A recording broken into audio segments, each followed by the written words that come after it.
मुल्तान का युद्ध चल रहा था।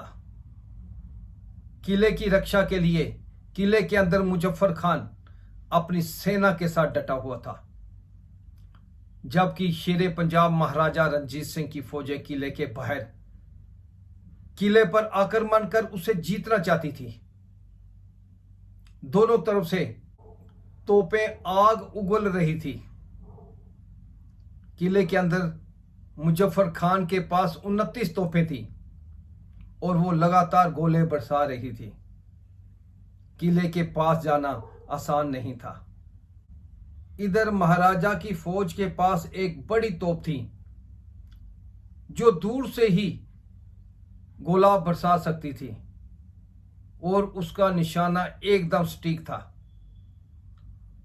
उसमें 21 किलो का गोला पड़ता था और जहां भी वो गोला गिरता वो धरती कांप उठती। तोपची ने गोले फेंकने शुरू किए। पहला गोला किले की दीवार को लगा और उसमें दरेर आने लगी। इसी तरह दूसरा और तीसरा गोला भी फेंका गया। मुजफ्फर खान का एक जासूस सैयद गिलानी, जो सिख वेशभूषा में महाराजा की फौज में शामिल हो चुका था, आगे चलकर उसने अपनी किताब जंगनामा में लिखा है और वो उस युद्ध की सारी कहानी लिखता है। सैयद गिलानी कहता है, जब मैं सिख वेशभूषा में जासूस बनकर उनके बीच में घुस चुका था तो मैंने देखा कि तोपची ने जैसे ही तीसरा गोला फेंका तो उससे किले को बहुत नुकसान हुआ, लेकिन अचानक उस तोप का पहिया टूट गया तो वहां पर एकदम से सन्नाटा छा गया, क्योंकि उस तोप के बिना आगे जाना मुश्किल था, क्योंकि आगे मुजफ्फर खान की तोपें आग उगल रही थी। सैयद गिलानी लिखता है, मैं मन ही मन खुश हुआ कि अब ये क्या करेंगे। ये अपने आप को बहुत बहादुर समझते हैं। तो उसने देखा सामने सिख एक दूसरे को पकड़ पकड़ कर खींच रहे थे। सैयद गिलानी कहता है कि मेरे मन में खुशी की लहर दौड़ गई कि अब इन सिखों में फूट पड़ चुकी है और ये भागने की तैयारी कर रहे हैं और इनके साथी इन्हें पकड़ कर रोक रहे हैं। लेकिन जब मैं पास गया तो ये देखकर मेरे होश उड़ गए जब तोपची ने कहा कि अगर कोई शख्स इस तोप को अपना कंधा देगा तो मैं गोला चला सकता हूं, लेकिन गोला चलने के साथ ही वो शख्स जो इसको कंधा दे रहा है उसके शरीर के भी परखच्चे उड़ जाएंगे। कुछ देर सन्नाटा रहने के बाद एक सिख सिपाही आगे आया और उसने कहा कि मैं इसे कंधा दूंगा। इससे पहले तोपची कुछ कहता और सिख सिपाही आगे आए और कहने लगे, नहीं, पहला कंधा मैं दूंगा। उनमें यही होड़ थी कि पहला कंधा कौन देगा। तभी पीछे से आवाज आई, तुम्हारा सूबेदार कौन है? सभी ने कहा, आप हैं। तो वो बोला, फिर पहला कंधा मैं ही दूंगा।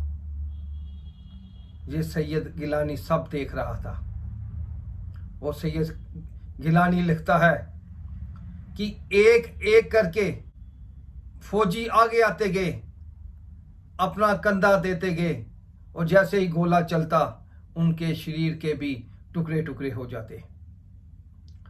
एक एक करते हुए 17 गोले दागे गए और जब 17वां गोला दागा गया तो उससे किले की दीवार टूट गई, फौजें अंदर घुस गई। सैयद गिलानी आगे लिखता है, वहां का माहौल ऐसा हो चुका था कि जब फौजी अपना कंधा दे रहे थे तो एक वक्त मैं भी भूल गया कि मैं यहां पर जासूस हूं।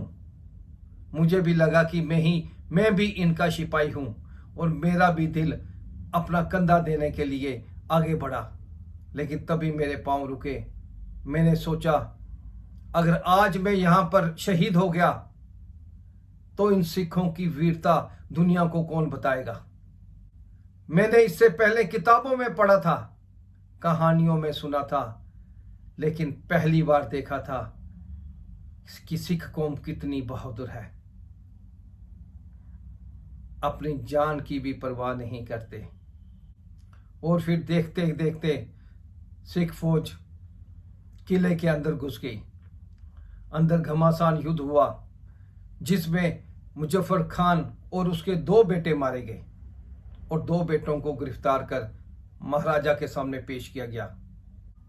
मुजफ्फर खान के दोनों बेटे डर रहे थे कि उनको भी कत्ल कर दिया जाएगा, लेकिन महाराजा ने दयालुता दिखाते हुए कहा कि हमारा युद्ध मुजफ्फर खान से था, हमारा तुम्हारे साथ कोई वैर नहीं है, तुम जा सकते हो। और उन्होंने मुजफ्फर खान के दोनों बेटों को रिहा कर दिया। सैयद गिलानी अपनी किताब में आगे लिखता है, सिख कौम जितनी बहादुर है, इतनी ही वो दयावान भी है। ऐसे लोगों को मेरा सत सत प्रणाम।